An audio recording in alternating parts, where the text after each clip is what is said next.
ये कहानी दो ऐसी खूबसूरत लड़कियों की है जो गलती से तीन अनजान लड़कों के बीच फंस जाती हैं। ये लड़के पैसे कमाने के लिए इन लड़कियों से गलत काम करवाते हैं और हर रोज इन्हें नए कस्टमर्स को बेच देते हैं। जब इन लड़कियों की हालत बहुत ज्यादा खराब हो जाती है तो ये लड़के इनको मारने का प्लान बनाते हैं। ये दोनों लड़कियां इन लड़कों के चंगुल में बुरी तरह से फंस चुकी होती हैं, मगर क्या ये इनसे बच पाती हैं और क्या ये लड़कियां इन लड़कों से बदला ले पाती हैं। कहानी बहुत ही अनोखी है। फिल्म की शुरुआत में हम दो लड़कियों को देखते हैं जिनका नाम कैटी और नैन्सी होता है।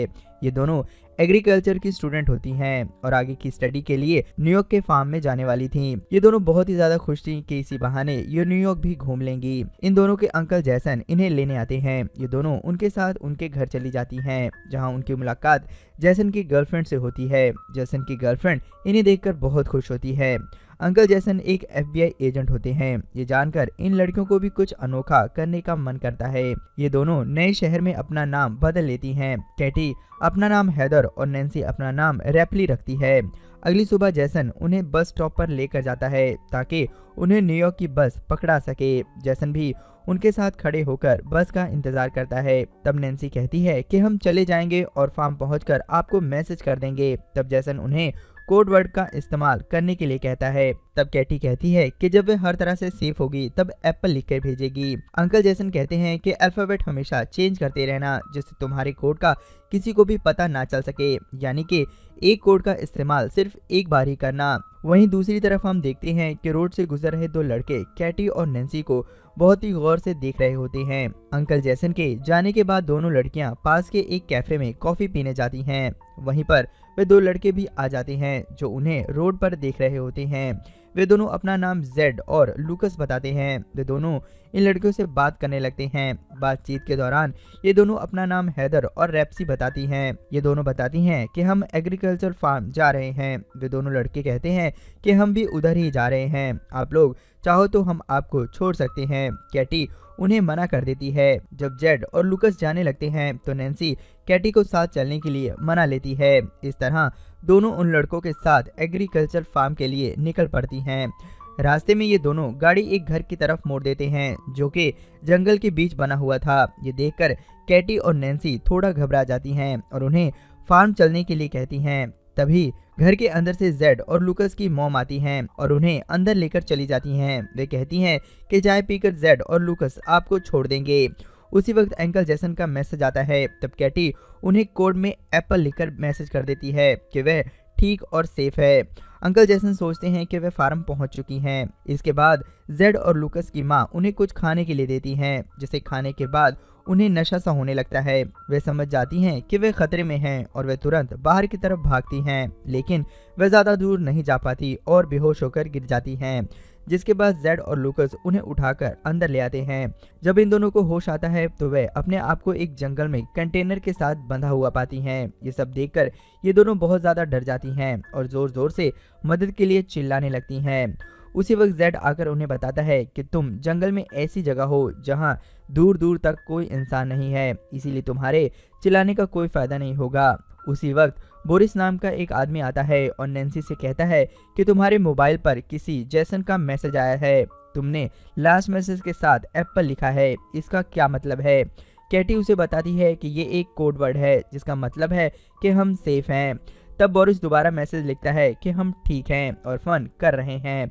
साथ ही वे एप्पल लिखकर भी भेज देता है। जिसके बाद ये लड़के उन लड़कियों को सामने ही नहाने के लिए कहते हैं। तभी एक पुलिस वाला वहां पर आ जाता है और उन्हें कहता है कि इन लड़कियों को छोड़ दो। वे लड़कियां बहुत खुश हो जाती हैं कि पुलिस उन्हें बचाने आ गई है और वे अब सेफ अपने घर पहुंच जाएंगी। मगर बाद में पता चलता है कि शेरिफ भी उनके साथ मिला हुआ है। ये देखकर वे दोनों बहुत ज्यादा डर जाती हैं और उनसे रिक्वेस्ट करती हैं कि उन्हें छोड़ दें, लेकिन वे उनकी एक नहीं सुनते। इसके बाद शेरिफ वाइग्रा की एक गोली खाता है और अपने लिए कैटी को चुनता है। इसके बाद शेरिफ कैटी को उसी के कंटेनर में ले जाता है जहां वह उसके साथ बहुत बुरी तरह से जबरदस्ती करता है।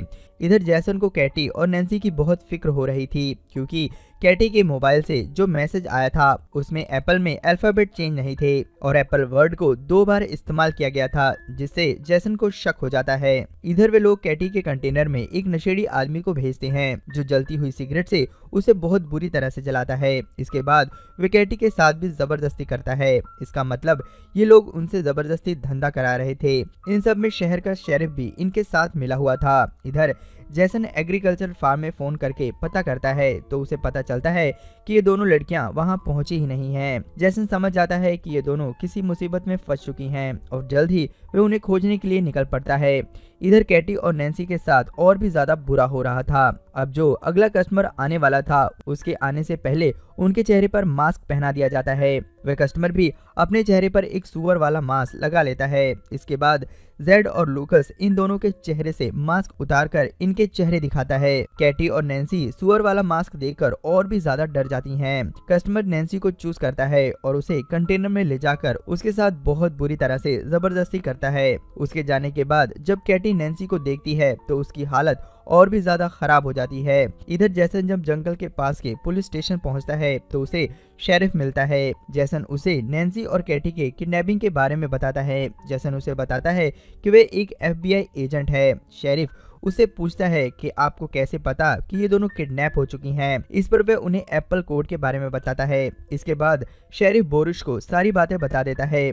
बोरिस जेड से कहता है कि कैटी ने गलत कोड दिया है। वह जेड को अकेले में ले जाकर कहता है कि इनके अंकल FBI एजेंट है, इसीलिए इन लड़कियों को जल्द से जल्द ठिकाने लगाना होगा, वरना हम मुसीबत में फंस सकते हैं। साथ ही हमें शहर से नई लड़कियों को भी लाना पड़ेगा ताकि हमारा काम चलता रहे।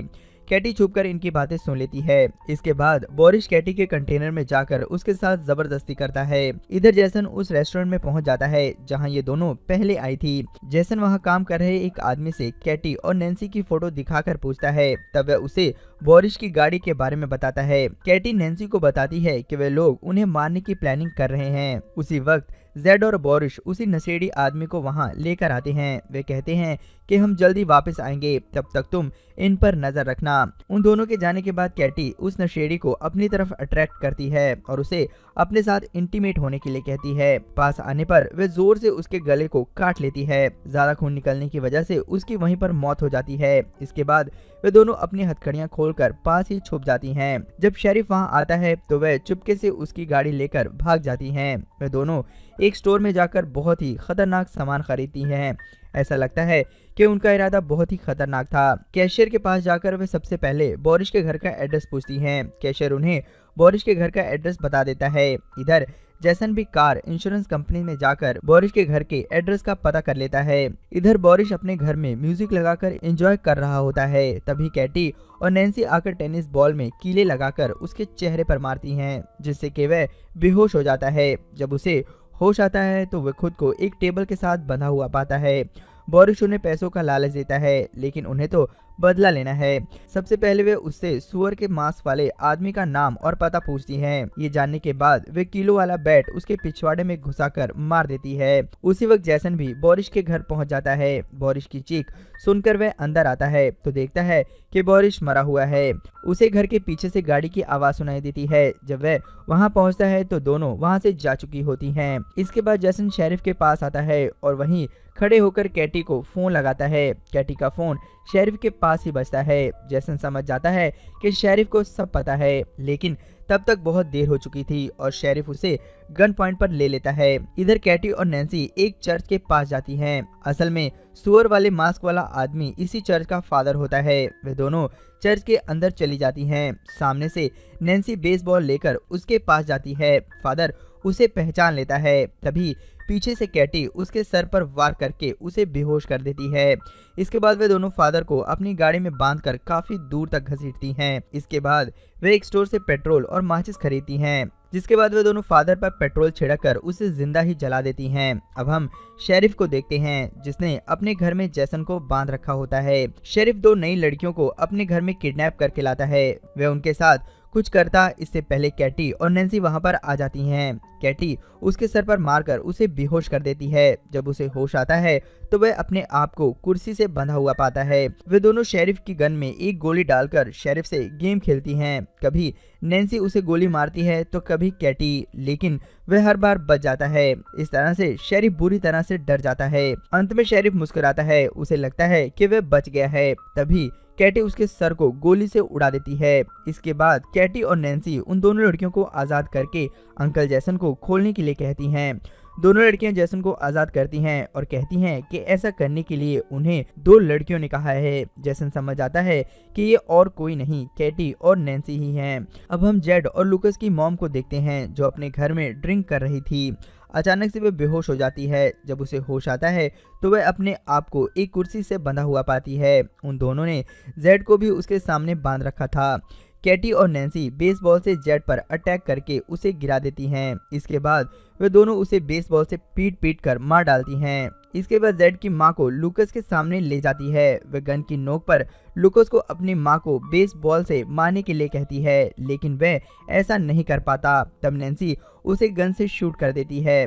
ये देखकर उसकी माँ बहुत ज़्यादा दुखी होती है। उसे अपनी गलती का एहसास भी होता है, मगर अब बहुत देर हो चुकी होती है। बाद में गन को साफ करके लूकस के हाथ में थमा देती है, जिससे पुलिस को लगे कि ये सभी आपस में लड़कर मर गए हैं। ये सब करने के बाद नैन्सी और कैटी लूकस की माँ की तरफ बढ़ती हैं। लूकस की माँ उन्हें पैसों का लालच देती है। ये सुनकर वे दोनों हंसने लगती हैं और एक कटर मशीन से उसका गला काट देती हैं।